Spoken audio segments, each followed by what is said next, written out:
Good morning, students. I am Somender, your science teacher.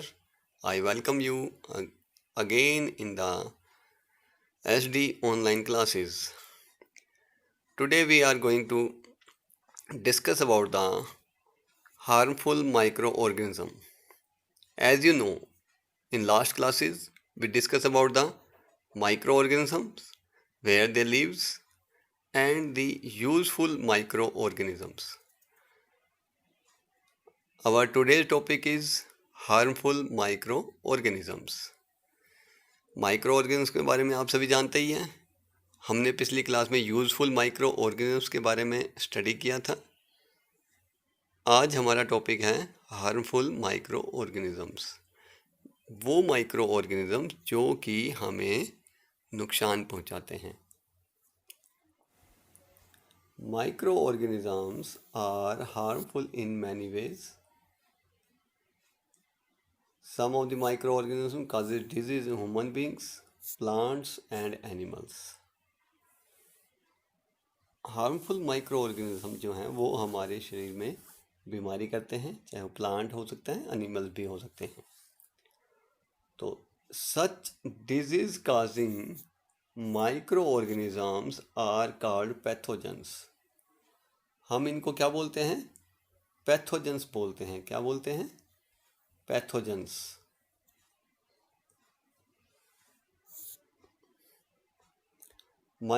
They spoil foods, ये हमारे खाने को ख़राब कर सकते हैं, कपड़े को ख़राब कर सकते हैं, हमारे जो चमड़े की चीज़ें हैं उनको ख़राब कर सकते हैं। हम आज इसके बारे में और स्टडी करेंगे कि ये क्या क्या करते हैं और कैसे होता है ये सब। Let us study more about their harmful activities. हम इनकी जो हार्मफुल एक्टिविटीज़ हैं उसके बारे में और अधिक जानकारी लेते हैं। That is disease. सबसे पहले आती है disease. Causing micro organism in humans, इंसानों में बीमारी करने वाले माइक्रो ऑर्गेनिजम्स।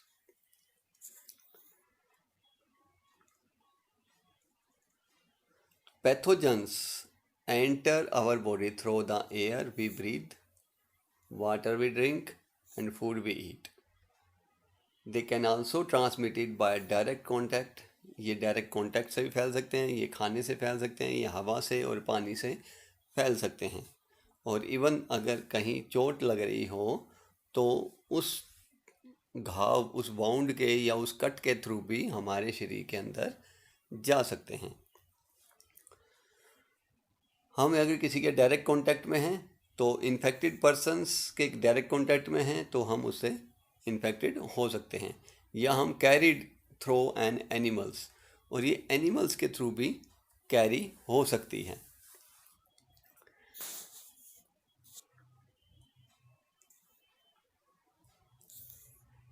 तो इस प्रकार की जो बीमारियां होती हैं उनको हम क्या कहते हैं? कम्युनिकेबल डिजीज़ कहते हैं। क्या कहते हैं? Communicable disease. These are known as communicable disease. जैसे कि कोलेरा है, common cold, chickenpox, tuberculosis, बहुत सारी बीमारियां हैं। जैसे एक पर्सन से दूसरे पर्सन के अंदर ट्रांसफ़र होने वाली बीमारी जो कि इन पैथोजेंस की वजह से फैलती हैं, उनको हम कम्युनिकेबल डिजीज़ कहते हैं। क्या कहते हैं? Communicable disease. अब कैसे फैलती हैं ये? सपोज करिए one person suffering from common cold sneeze, छींकता है तो बहुत ही फाइन ड्रॉपलेट्स जो होते हैं वो एयर के अंदर मॉइस्चराइजर कैरिंग होते हैं और thousand of viruses are spread in the air. The virus may enter the body of a healthy person while breathing, और कोई हेल्दी पर्सन जब ब्रीद कर रहा है तो उसके अंदर वो एंटर कर जाते हैं।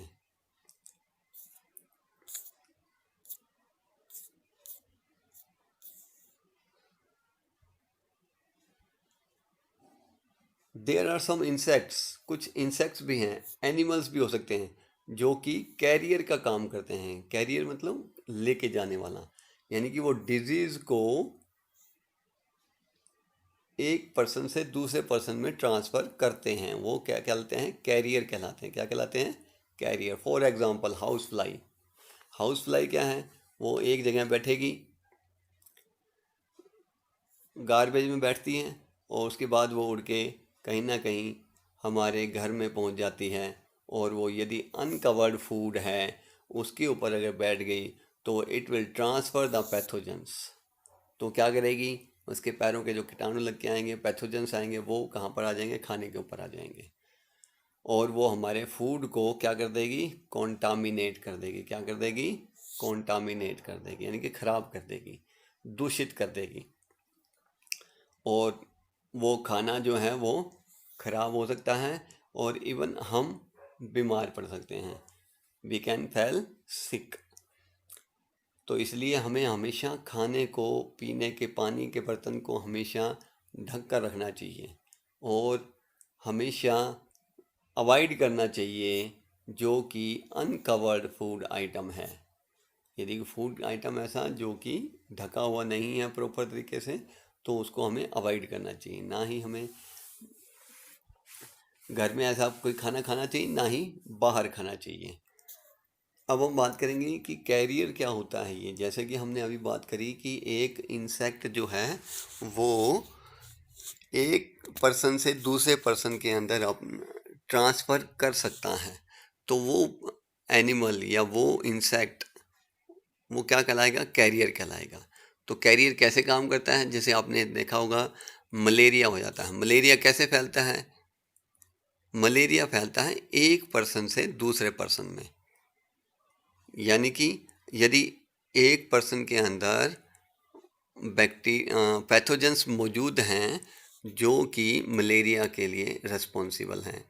यदि एक मॉस्किटो उस अनहेल्दी पर्सन को काटता है और वो फिर दूसरे हेल्दी पर्सन को काट जाता है तो क्या होगा, उस अनहेल्दी पर्सन से किस में ट्रांसफ़र हो गया, हेल्दी पर्सन में।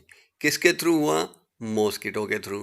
मॉस्किटो तो क्या हो गया यहाँ पे, कैरियर का काम करता है। क्या काम करता है, कैरियर का काम करता है।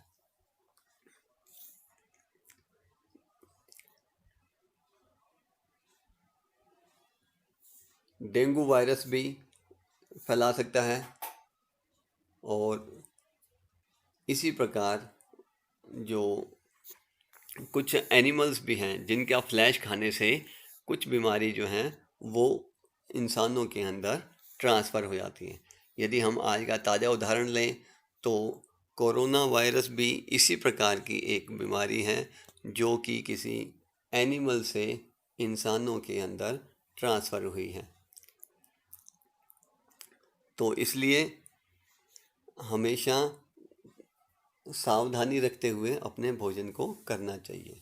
तो अब हम आगे चलते हैं, that is all mosquito breed in water. तो अब हम इसको रोक कैसे सकते हैं, ये मलेरिया या डेंगू या इस प्रकार का कोई भी इस प्रकार की कम्युनिकेबल डिजीज़ है उसको कैसे प्रिवेंट कर सकते हैं। तो हमें उसके जो कारण हैं उनको ख़त्म करना होगा जिससे कि वो कैरियर्स डेवलप होते हैं। कैरियर्स नहीं रहेंगे तो वो बीमारी जो है वो कम्युनिकेट नहीं होगी। अगर सपोज करो हमें मलेरिया के लिए रोकथाम करनी है तो हमें क्या करना पड़ेगा, हमें वहाँ पर जो पानी है, क्योंकि जनरली मलेरिया के जो मच्छर हैं वो कहाँ ब्रीड करते हैं, ब्रीड कहाँ करते हैं, ब्रीड मतलब आ, अपने आप की संख्या को बढ़ाते हैं, रिप्रोड्यूस करते हैं। वो जनरली जहाँ पानी रुका हुआ होता है वहाँ पर ब्रीड करते हैं। अब वो जो ब्रीड अगर ऐसी जगह पे पानी नहीं मिलेगा, सूखा, हमारे घरों के आसपास पानी नहीं मिलेगा खड़ा या बिल्कुल सूखा ड्राई रहेगा तो वो वहाँ पर ब्रीड नहीं कर पाएंगे और उनकी संख्या में वृद्धि नहीं होगी। तो इस प्रकार से हम उनसे काफ़ी हद तक बचे रह सकते हैं। आफ्टर दैट हम कुछ इसमें देखिए डिजीज़ के बारे में बात करेंगे और उनके जो बैक्टीरिया हैं या काजिव पैथोजेंस हैं या माइक्रो ऑर्गेनिज्म हैं उनके बारे में और कैसे ट्रांसफ़र होते हैं उसके लिए, और उसके लिए क्या प्रिवेंटिव मेजर्स रखने चाहिए। तो सबसे पहले आता है ट्यूबरक्लोसिस। ट्यूबरक्लोसिस जैसा कि आप जानते हैं कि आपने एक बीमारी होगी, सुनी होगी, टीबी। ये वही ट्यूबरक्लोसिस है और ये एक बैक्टीरिया के थ्रू होती है और ये जनरली हवा से फैलती हैं। इसी प्रकार मीजल्स होती हैं, ये वायरस के थ्रू है और एयर से फैलती हैं। चिकन पॉक्स वायरस और air and contact. Polio virus air and water. उसी प्रकार कोलेरा टाइफाइड बैक्टीरिया से फैलती हैं ये दोनों, और ये जनरली वाटर और फूड से होती हैं। तो जनरली कुछ बीमारी ऐसी हैं जो केवल हवा से ट्रांसमिट होती हैं, कुछ ऐसी होती हैं जो भोजन से होती हैं, कुछ ऐसी होती हैं जो फूड से होती हैं। अब उनके अंदर प्रिवेंटिव काजेज क्या हैं? जैसे अगर जो बीमारी एयर से फैल रही है, यदि एयर शुद्ध और स्वच्छ होगी तो हमारे को बीमारी कम लगेंगी। यदि हम जो पानी पी रहे हैं वो कंटामिनेटेड है तो हमारे को बीमारी लगने के चांसेस उतने ही ज़्यादा हो जाते हैं। इसी प्रकार जो फूड से फैलने वाली बीमारी हैं, तो यदि हम फूड लेंगे तो कंटामिनेटेड फूड लेंगे तो हमें बीमारी हो जाएगी। हम उन्हीं चीज़ों को प्रिवेंट करके अपने आप का बचाव कर सकते हैं। अब बात आती है कुछ और बीमारियों की, जैसे कि कुछ वायरसेस की बीमारी हैं, दैट इज़ हेपेटाइटिस बी। ये जनरली क्या है, वाटर से फैलती हैं, वाटर बोर्न डिजीज़ हैं। और इस प्रकार मलेरिया जो है ये मॉस्किटो के थ्रू फैलता है, और इनके लिए जो रेस्पॉन्सिबल है दैट इज़ प्रोटोजोआ। अब मलेरिया से बचना है तो क्या करना पड़ेगा? मॉस्किटो नेट का यूज़ कर लो, मॉस्किटो रेपेलेंट का यूज़ कर लें। इंसेक्टिसाइड का अगर हम कमरे में छिड़क के उनको मारें तो कंट्रोल हो सकती हैं, या हम उनकी ब्रीडिंग को कंट्रोल कर लें तो और भी ज़्यादा अच्छा है, जिससे कि मॉस्किटो कम डेवलप होंगे तो बीमारी फैलने की मात्रा उतनी ही कम हो जाती है। इसी प्रकार जैसे कि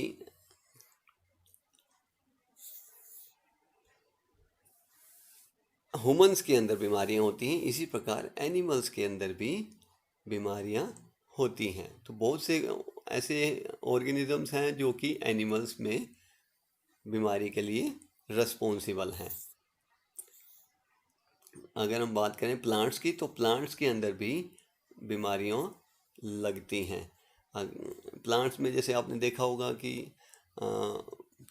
व्हीट होता है, वो उसके अंदर अगर मान लो डिजीज़ लग जाए तो उसके अंदर जो इसका ईयर है जिसके ऊपर ग्रेन्स लगते हैं वो धीरे धीरे डिके हो जाता है, ख़त्म हो जाता है, और इस प्रकार काफ़ी बड़ा नुकसान होता है। तो इसमें अगर बात करें तो कुछ डिजीज़ के नाम आते हैं। व्हीट में भी हो सकती है disease, rice, potato, sugarcane, orange, apple and other also. ये क्या करती हैं, हमारी क्रॉप यील्ड को रिड्यूस कर देती हैं। अब हम इसके कुछ एग्जांपल्स लेते हैं, जिसमें कि आगे आपको देखिए एक टेबल के थ्रू दिखाया गया है कि क्या है, सिट्रस कैंकर। सिट्रस कैंकर जैसे कि नाम से आ रहा है कि जो नींबू है, संतरा है, इस प्रकार के जो सिट्रस फ्रूट होते हैं उसमें लगने वाली बीमारी है। ये एक बैक्टीरिया के थ्रू होती है और ये हवा से ट्रांसमिट होती हैं, हवा के साथ एक जगह से दूसरी जगह पे ट्रांसमिट हो जाती है। इसी प्रकार रस्ट ऑफ व्हीट, ये मैंने अभी बताया था जैसे कि व्हीट के जो ईयर होता है, जो बाली होती है, उसके अंदर क्या लग जाए, रस्ट टाइप में लग जाते हैं, और वो क्या है कि धीरे धीरे उस ईयर को ख़राब कर देता है, कोई प्रोडक्शन नहीं होती है। जनरली एयर से फैल सकती है और सीड से फैल सकती है, और इसका जो माइक्रोज़िम जो है वो फंजाई है। क्या है? फंजाई है। और इसी प्रकार येलो वेन मोजाइक ऑफ भिंडी, जो भिंडी है उसके अंदर उसकी जो पत्तियां जो होती हैं वो येलो कलर की हो जाती हैं, उसको हम एक नया नाम, वो एक वायरस की वजह से होता है। जनरली इसको इंसेक्ट एक जगह से दूसरी जगह लेके जाते हैं।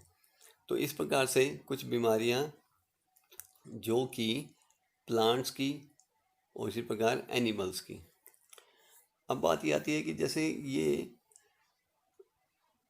प्लांट्स को, एनिमल्स को और इस प्रकार ह्यूमंस को डिजीज करती हैं, इसी प्रकार यही माइक्रो ऑर्गेनिजम्स हमारे फूड को स्पॉइल कर देते हैं। फूड को स्पॉइल कर देते हैं मतलब कि खाने को ख़राब कर देते हैं। तो हमारा जो खाना है वो कैसे ख़राब होता है, क्या आप गैस कर सकते हैं इसको? कि हमने जो खाना बना के रखा था अगर वो गर्मी में थोड़ी सी देर बाहर रह जाए तो उसके अंदर थोड़ा सा खट्टापन आ जाता है, या वो टेस्ट लेस हो जाता है, या उसका टेस्ट जो है वो चेंज हो जाता है। तो उस किस कारण से होता है? This is all because of the these micro organisms. ये माइक्रो ऑर्गेनिज्म क्या होते हैं? जैसे सपोज करो जैसे फूड हमारे लिए ज़रूरी है, बिल्कुल ऐसे ही ये माइक्रो ऑर्गेनिज्म है, इनको भी फूड की ज़रूरत होती है। और ये उसमें डेवलप जब होना शुरू होते हैं तो अपना रेस्पिरेशन शुरू करते हैं, तो ये केमिकल्स रिलीज़ करते हैं, जिसकी वजह से उसका फूड का टेस्ट, फूड का कलर, फूड की स्मेल, ये सब चेंज हो जाती हैं। तो इस प्रकार से जो माइक्रो ऑर्गेनिजम्स हैं ये हमारे फूड को स्पॉइल करते हैं, और उसके अंदर क्या करते हैं? टॉक्सिक सब्सटेंस क्रिएट कर देते हैं, जो कि हमारी सेहत के लिए हानिकारक होते हैं। यू कैन से टॉक्सिक मतलब पॉइजनस, टॉक्सिक मतलब पॉइजनस, पॉइजनस मतलब जहरीली। और जिसकी वजह से यदि हमने उसको कंज्यूम कर लिया तो हम बीमार पड़ सकते हैं, क्योंकि वो केमिकल हमारे अंदर जाएंगे तो हमारे क्या ऑर्गन्स को ख़राब करेंगे, और इवन कई बार तो डेथ भी हो सकती है। तो इसलिए हमें उनको प्रिजर्व करना पड़ता है। अब हम नेक्स्ट क्लास में पढ़ेंगे कि इसको how the food can be preserved, और you can say about the food preservation. हम नेक्स्ट टॉपिक में क्या करेंगे? फूड प्रिजर्वेशन के बारे में डिस्कस करेंगे। That's all about today's class. Thank you and have a nice day.